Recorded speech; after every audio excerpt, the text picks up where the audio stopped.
everybody. My name is Jerry Hobby, and I'm from Anything Internet, and I'm the host of the CNN 650 Morning Show on Wednesday mornings, where we talk about internet marketing. We take call-ins, and we do website reviews, and we answer your technology questions. I'm also a public speaker, an author, and I get invited to travel around the world to do speeches on leadership and on internet marketing, and I also do speeches related to motivating kids towards entrepreneurship, which Jim Price does, and I've done things with the Country Club and a number of other things. I do a lot of speaking. Public speaking is something that's very important to me. I feel like I'm pretty good at it, but I also feel like I can be better at it. I get the nice dynamic voice, I got some presence, I connect with people pretty well, but there's always a little something missing, and that's the reason that I'm in Toastmasters, okay? But now I'm going to put this away, because that's kind of who I am now, and talk about how I got to where I am. I'm the shyest guy you ever met in school. When I'm going through school, I was so shy that if you walked up and talked to me, I would turn and walk the other way. I wouldn't answer you, I wouldn't talk to you. Especially if you're a girl. You could not speak to me. I would sit in the corner, I would keep my head down, and I was shy, and I wouldn't speak to anybody. Completely introverted, no closet introverted about it. Completely would not speak to anybody. No self-confidence, nothing. Right after high school, I didn't go to college. Right after high school, I hung out in a nightclub. A friend of mine was a disc jockey in the nightclub. It was a great big nightclub. He says, you know, if you stand in the DJ booth, I can get you free drinks because we can pretend you work with me. Done deal. I'm 20-something years, 21 years old, and whatever, free drinks works for me. So I hop into the DJ booth and push light buttons and whatever I can do to look busy. Well, in the DJ business, it's entertainment, so people come and go, and he got fired a couple of weeks later, and the manager of the club says, do you do this? Yes, sir, I do. And I got the job. Now, I didn't last very long at that job, obviously.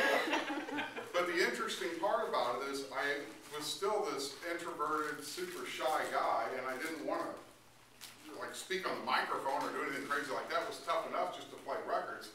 I just took the job because, what the hell, I was 21 years old and I was willing to take a risk. So I took the job, and it was the biggest club in town. It was a really big deal, and I got the job. He comes up and he starts complaining. He goes, you have to read announcements. You have to do drink specials and happy hour and all this stuff.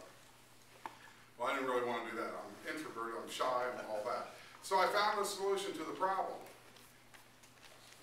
I would crawl underneath the table and read my announcements down here. And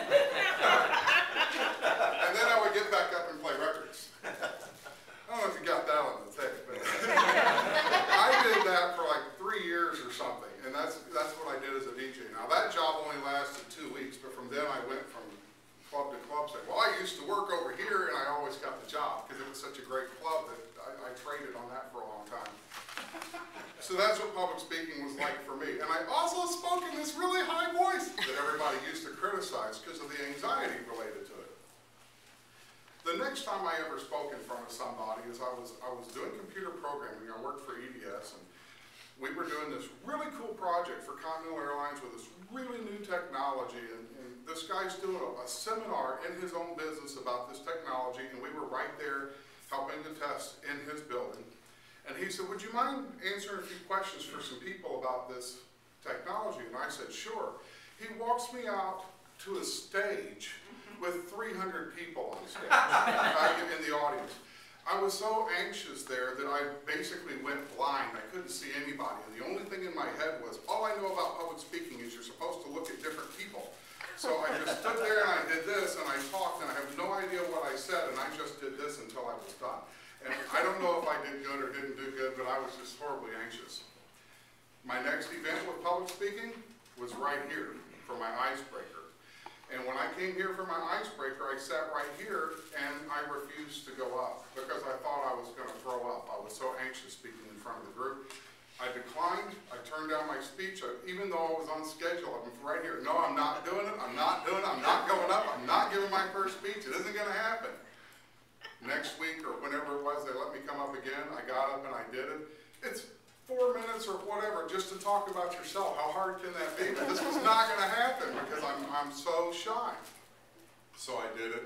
I got through my icebreaker, I worked through my first manual, I did my 10 speeches, and then I started picking up little volunteer things, speaking at the church and in front of elderly groups and such, that 2 years after my icebreaker, I'm doing it pretty much professionally. Not getting paid, but doing lots of stuff.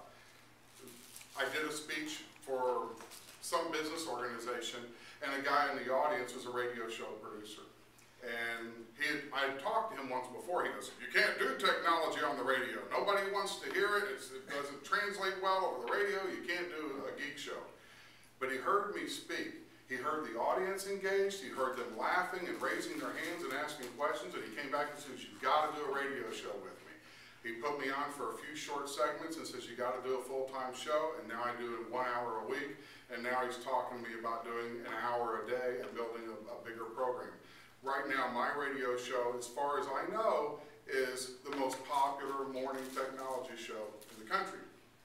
And I say that because it's the only morning technology show.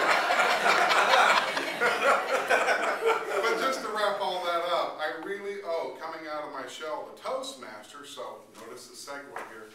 You guys did this for me, and I really thank you very much, so vote for me for that speech. Thank you.